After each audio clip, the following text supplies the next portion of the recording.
Let's assume that we've got two line of business owners, James and Emily, who need to manage their services. James is responsible for the front-end service of an online retailer, and Emily is responsible for the payments of the online retailer. They want to be able to rapidly see their service components and dependencies, and to be able to search for them by their name. To do this, we'll use the topology template builder to provide ASM with an example of their service. ASM will then automatically find instances of the topology that meet the specified criteria and maintain them for dynamic business service management.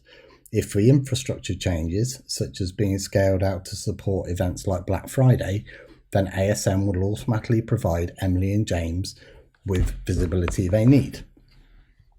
The way we do this is to give ASM an example of a service. So let's start with James's service, which is the front end.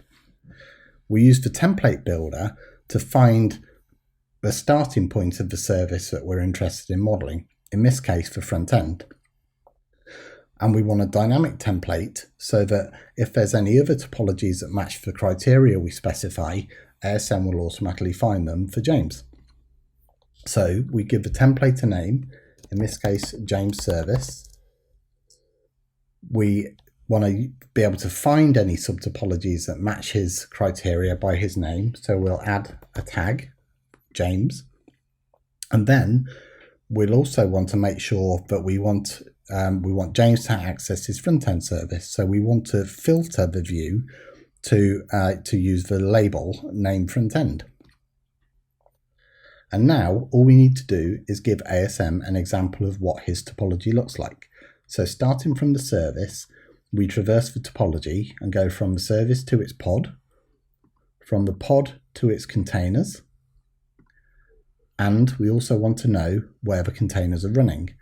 This will help James understand the service components that are supporting his front end, and if there's any problems with them, such as with the server. So once we're happy with our example, we can check that the criteria match what we expect using the view on the left.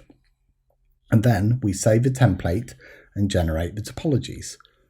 ASM now goes away and finds all the topologies matching our criteria, and in this case, there's only one.